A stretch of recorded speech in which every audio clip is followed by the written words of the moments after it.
যে জলটা তোমরা দেখলে সেই জল ঠেলে সকালবেলা জিমে গেছিলাম। ওয়ার্কআউট মিস করা যাবে না, ব্যায়াম করে এখন আবার বেরিয়েছি মানিকতলা বাজারের উদ্দেশ্যে যাব বলে। দাঁড়িয়ে আছি শিবের মন্দিরের কাছে, বউবাজার মোড়ে ট্রাম লাইনে। কোনো গাড়ি পাচ্ছি না, মনে হচ্ছে আজকে আবার বাড়ি ফিরে যেতে হবে। কিছু জিনিস কিনবার ছিল মানিকতলা বাজার থেকে, ওর জন্য যেতে হতো। মনে হচ্ছে না আজকে আর হবে বলে। কালকে মানে আজকে ভোর থেকে ওই অ্যারাউন্ড 1:45 থেকে 5টা অবধি যে বৃষ্টি হলো, রাস্তাঘাট অনেক জায়গাতেই জল দাঁড়িয়ে গেছে, মানে যা তা অবস্থা। দেবীপক্ষের দ্বিতীয়াতে জমজমাটি লাঞ্চ, আলু পেঁয়াজ ভাজা, লুপ্তপ্রায় বাঁচা মাছের ঝাল ঝোল অ্যান্ড অফকোর্স ইলিশ মাছ ভাজা, রিং পিস। এটা বলাটা এর জন্যই তাৎপর্যপূর্ণ, কেননা রিং পিস আমাদের বাড়িতে কখনো আসে না, আগে আসতো না, কেননা বাড়িতে অনেক মেম্বার ছিল তো গাদাপেটি করলে পরে পরিমাণ বাড়তো আর কি। আর তারপরে ওটা খেয়ে খেয়ে অভ্যাস হয়ে গেছে। আর এখন রিং পিস করলে আর কি গাদার দিকটা তো কাটা বেশি হয়, আমার খেতে অসুবিধা হয়। তাই ভাবলাম যে না, দুর্গাপুজো আছে, একটুখানি রিং পিস খাই, পিসটা দেখতে বড় হবে, তোমাদের দেখতে ভালো লাগবে, এটাই হচ্ছে উদ্দেশ্য। আশা করি সবাই ভালো আছো, সুস্থ আছো। সাবস্ক্রিপশনের পরে সুজয় ক্রনিকলসকে নিশ্চয়ই দেখছো, এবং গতকালের মতো আজকেও যদি ওয়েদার পারমিট করে বেরোবো ঠাকুর দেখতে বিকেলবেলা, তোমাদেরকে সঙ্গে নিয়ে। লঙ্কাটাকে একটু সাইডে করে নিই, তোমাদেরকে প্রথমে একটু মাছটা দেখাই। নিজে পছন্দ করে তো কিনেছি মাছটা, দেখা যাক টেস্ট কীরকম। এই মাছটা আমার চোখে পড়েছিল মানিকতলা বাজারে, তো দেখেছো মাছ গিজগিজ করছিল। পরে গড়িয়াহাট বাজারেও গেছি, ইলিশ মাছ একদম গিজগিজ করছে। কিন্তু এই মাছটা আমার মানে যাকে বলে একদম চোখে পড়েছিল। তো দেখা যাক যে মাছের মধ্যে কোনো ব্যাপার সেরকম আছে কি নেই। ছোটোবেলায় যেরকম ইলিশ মাছ খেতাম সেই রকম ইলিশ মাছ তো এখন পাবো না। হ্যাঁ, আর মানে এখন যেরকম সম্পর্ক বাংলাদেশের সঙ্গে, ওখান থেকে খুব একটা ভালো পাবো মানে এক্সপেকটেশন রাখাটাও ভুল। এনিওয়েজ দেখা যাক খেতে কীরকম হয়েছে। বাজারে ভিডিও যারা দেখোনি দেখে নেবে গত পরশুর ভিডিওটা, তবে এখন এই ভিডিওটাকে দেখে তারপরে দেখো। গতকালও ভিডিও এসেছিলো, আজকেও এসছে। আশা করি এখন পরকে পর ভিডিও তোমাদের সঙ্গে শেয়ার করতে পারবো। মাকে স্মরণ করে মায়ের নাম নিয়ে প্রথম গ্রাসটা নিয়েই নিই। আজকে তো ইলিশ মাছ খেয়ে বলবোই যে স্বাদ কীরকম, তবে আজকে কিন্তু মানে অগ্নি পরীক্ষা নয়, কেননা ইলিশ মাছের যে ভাজা হয় সেটা ইলিশ মাছের দোষ গুণকে ঢেকে দেয় এবং গুণমান্যতা বাড়িয়ে দেয়। যেদিনকে ধরো ঝাল হবে, ঝোল হবে, সর্ষে হবে, ভাপা হবে, যাই হোক, সেদিনকে বোঝা যাবে যে মাছের জাত কীরকম।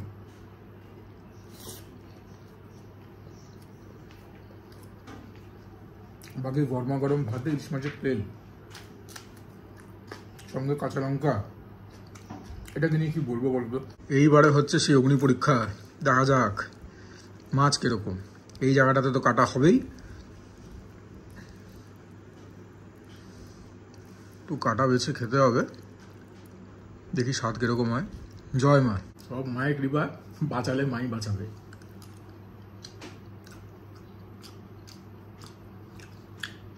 স্বাদ তো আছে, ইলিশের একটা যে গন্ধ হওয়ার কথা, সে গন্ধটাও নাকের কাছে এনে মানে কী বলবো, ঘ্রাণ নিতে হচ্ছে। আগের মতো সেই ব্যাপার নেই যে একটা বাড়িতে রান্না হলে পুরো পাড়ায় গন্ধ মমা করবে। আমি ছোটোবেলায় কিন্তু সেই জিনিস এক্সপিরিয়েন্স করেছি, বিশেষ করে মাংসের সঙ্গে। হ্যাঁ, মানে পেঁয়াজ রসুনের রান্নাতে যখন মাংস হতো একদম পুরো মানে যার বাড়িতে হতো মানে সবাই টের পেয়ে যেত যে কার বাড়িতে আজকে মাংস হচ্ছে। এখন সেটাও কিছু বোঝা যায় না। ভালো হয়েছে, দিব্য হয়েছে মাছটা। এইবারে ব্যাপারটা হচ্ছে যেদিনকে যেরকম বললাম ঝাল ঝোল খাবো, সর্ষে খাবো, তখন বোঝা যাবে মাছের অ্যাকচুয়াল জাত কীরকম। এটা তো ভালোই লাগছে। তো অত শত জানি না, দেখে তো মনে হয়েছিল বাংলার ইলিশ, তো যাই হোক মানে ভালো আছে মাছটা আর কি, গুড টেস্ট।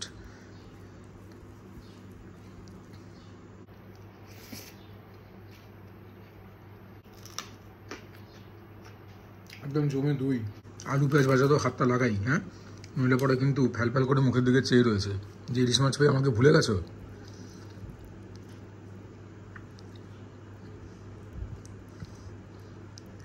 আবারও বলছি, লেন্সের থ্রু দিয়ে কাটা বাজা খুব মুশকিল।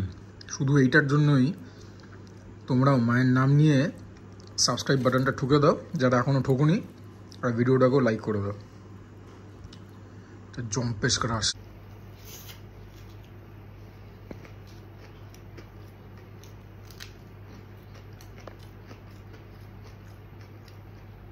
একদম জব্বর white, Amrit Amrit.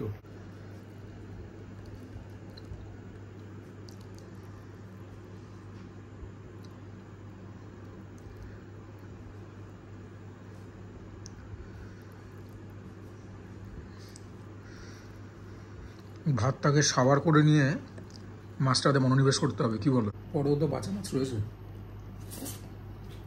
Now let's focus on the fish. ভাতের চ্যাপ্টার শেষ।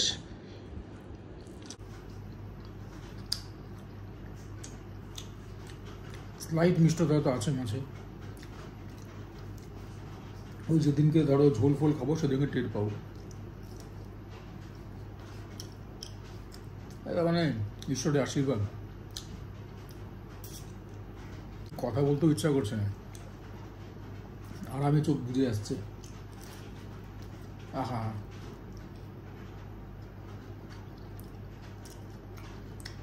বিশেষ করে মাছের এই জায়গাটা তেল থাকে, রিলেটিভলি কাটা কম, একদম অমৃত অমৃত।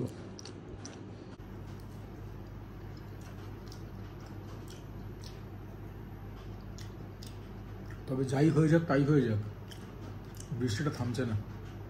কমে গেছে আগের থেকে, কিন্তু থামছে না বৃষ্টি।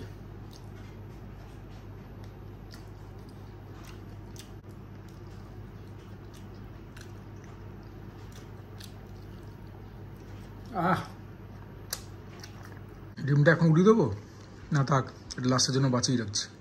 এবারে বাঁচা মাছের ঝোলের পালা। হয়তো তো দুটো মাছ দিয়ে স্টার্ট করি, তারপরে তো রয়েছে আরও মাছ। এই রকম হচ্ছে বাঁচা মাছ। তবে ইলিশ মাছ ভাজা যা খেলাম সেটাকে তো ছুতে পারবে বলে আমার মনে হয় না। আমি বোধহয় জীবনে প্রথমবার বাঁচা মাছ খাচ্ছি।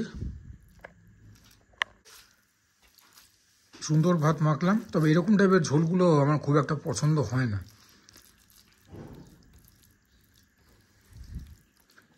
এবার এরকম টাইপের ঝোল বলতে কীরকম টাইপের ঝোল, তোমাদের মনে এই প্রশ্নটা এখন আসছে কি? প্লেন অ্যান্ড সিম্পল, আদা জিরে বাটা টমেটো এসবের ঝোল। আমার খুব একটা ভালো লাগে না এই ঝোলটা। আগে এরকমভাবে আমাদের বাড়িতে পাবদা মাছ হতো, আই অ্যাবসলিউটলি হিটেড হিট। দেশি টাংনার ঝোল এভাবে হতো, আমার একদম পছন্দ ছিল না। একমাত্র আমার কাজুরি মাছের এরকম ঝোল পছন্দ হয়েছিল। দেখা যাক খেতে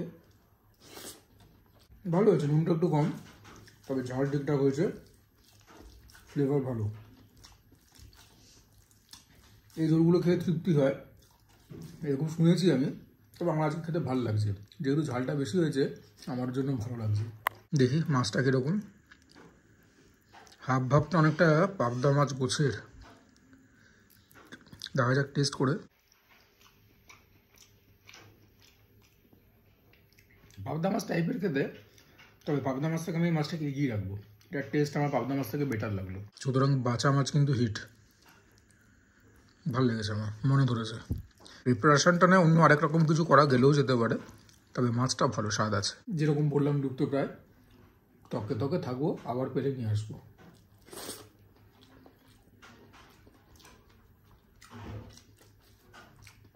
নুনটা যেরকম বললাম একটু কম, যেরকম বারবার মেখে নিচ্ছি, প্রিপারেশনটা জমে গেছে। একটু আলু পেঁয়াজ ভাজা নিয়ে নিই। কাটা খুবই কম, ঠিক যেরকম পাবদাতে হয়ে থাকে।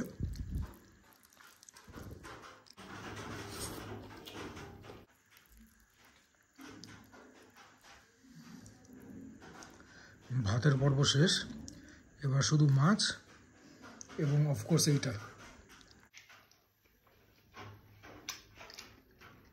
I was saving the best for the last. তবে এটা খাওয়ার একটা নিনজা টেকনিক আছে, একটুখানি নুন স্প্রিঙ্কেল করে নাও, বাবার মতো এমনি করে একটুখানি আঙুল দিয়ে মাখিয়ে নেবে, বেশি না, তাহলে নুন কাটা হয়ে যাবে।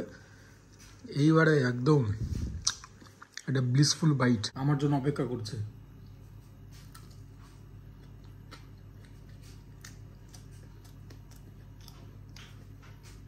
এটাকে নিয়ে কিছু বলতে হবে? চলো, যদি মা সাবধান ওয়েদার সাবধান, বিকেলবেলা দেখা হবে পুজো মণ্ডপে। এখন ঘড়িতে বাজে 5:40। জল তো এখানে অনেকখানি কমে গেছে, আমাদের এখানটায় অতটা জল জমে না, যেটুকুন জমেছে সকালবেলা তোমাদেরকে দেখিয়েছি। তো আজকে সন্ধ্যে 6টার সময় উদ্বোধন হওয়ার কথা আছে সন্তোষ মিত্র স্কোয়ার, যারা করেছে অপারেশন সিন্দুর। তো চলো দেখা যাক যে কীরকম হয়েছে না হয়েছে, আর ওখানে দেখি যে ব্যাপারটা এখনও জল জমে আছে কি নেই, তাহলে পরে যদি সব ঠিকঠাক থাকে দেখাবো। আশঙ্কার বিষয়, লাইটস এখনও জ্বালায়নি, তো বুঝতে পারছি না কী হবে, দেখি গিয়ে। এখান থেকে বাঁদিকে জাস্ট টার্ন করব, এবং আমাদের সামনে সন্তোষ মিত্র স্কোয়ার চলে আসার কথা।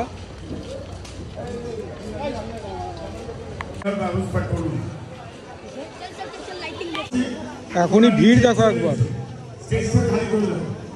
তাও তো বলবো কমই ভিড় আছে। সার্বজনীন দুর্গোৎসব সমিতি 90 বছরে মাতৃ প্রতিমা শুভ উদ্বোধন হবে।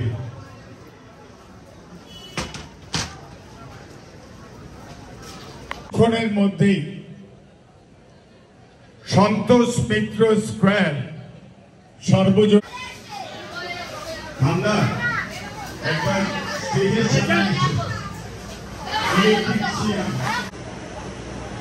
ভেতরে ঢুকতে দিল আমাকে একজন সহৃদয় ব্যক্তি, মেম্বার আর কি। তোমাদেরকে ফাঁকায় ফাঁকায় দেখিয়ে দিই, মাকে দেখাতে পারবো না, এখন উদ্বোধন হয়নি তো, মণ্ডপটা দেখিয়ে দিচ্ছি। ঠিক বানিয়েছে রে ভাই।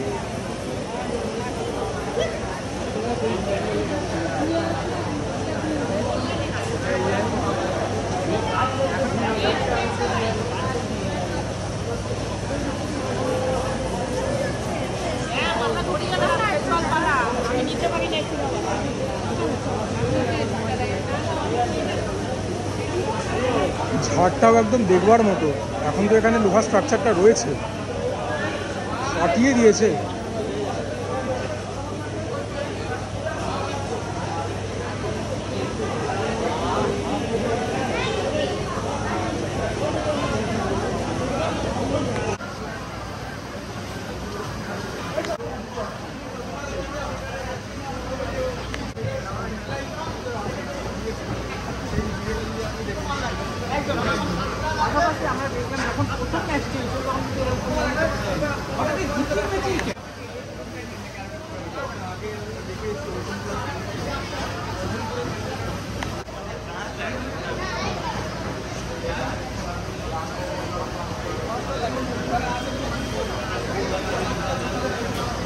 ফাটাফাটি করেছে ভেতরটা। এখনও তো মায়ের মূর্তি দেখতে পাচ্ছি না, তবে যে লেভেলে ডিটেলিং করেছে, আর এই ঝাড়টা তোমাদেরকে দেখাবো ফাটিয়ে। এখনও 1-1.5 ঘন্টা লাগবে প্রপার উদ্বোধন হতে, চেষ্টা করবো দেখিয়ে দেবো। ফায়দাবে ভেতরে কিন্তু এসিও রয়েছে, হ্যাঁ, ওর জন্য এখন লোক কম, ঠান্ডাটা বেশি, লোক বাড়লে ঠান্ডা ভাবটা কমবে, তবে এসি চলছে কিন্তু। জাস্ট দেখো একবার কি করেছে, অসাধারণ করেছে।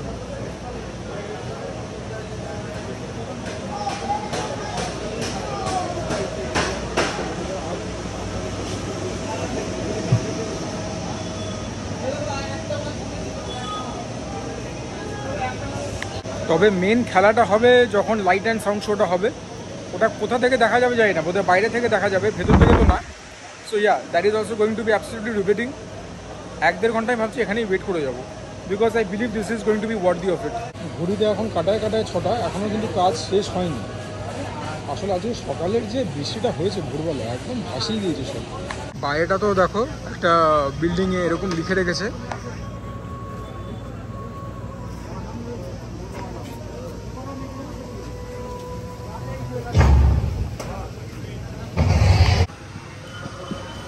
আর খানিক্ষণের মধ্যেই তো উদ্বোধন দাদা, সব হয়ে যাবে কাজ।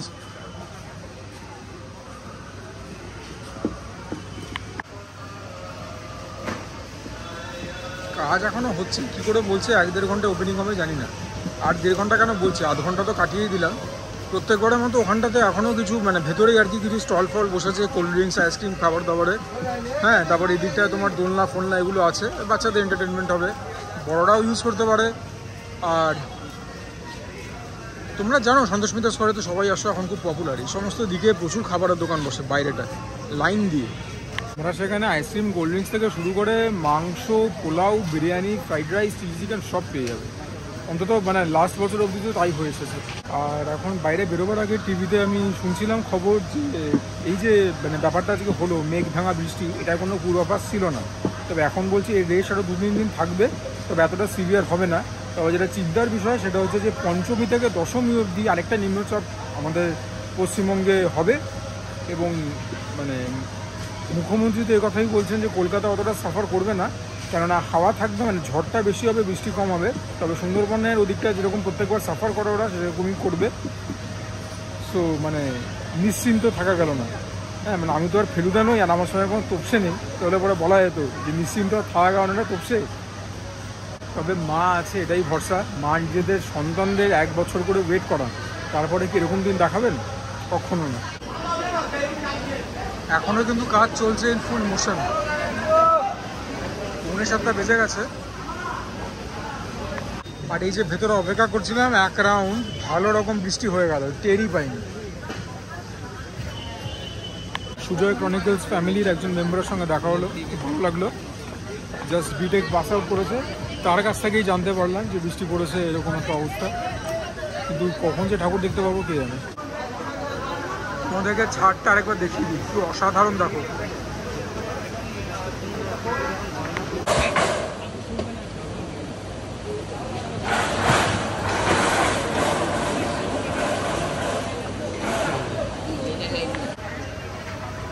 ভালো করে একবার ঝাড়টাকে দেখে নাও, এত সুন্দর আমি দেখিনি কখনো, অপরূপ। হতাশ হয়ে ফিরছি, মায়ের দর্শন হলো না। কখন উদ্বোধন হবে কেউ জানে না। একজন তো আবার মানে বললো নাকি 26 তারিখ, ভুলভাল কথা, ভেতরের মেম্বার একজন। তিনি বেশ চলো ঝাড়টাই দেখা হলো আর কি, পুরোপুরিভাবে ইনিটস ফুল গ্লোরি। বাকি এখন কখন উদ্বোধন করবে কেউ জানে না। চলো ভিডিওকে এখানে একটু টানছি। আরও 2-1জনের মুখে শুনলাম যে 26 তারিখেই নাকি ব্যাপারটা এখন পিছিয়ে গেল because of this rain. Anyways, এখানটা আবার অন্ধকার হয়ে গেল। দেখি আলোতে গিয়ে ভিডিওটাকে এন্ড করছি।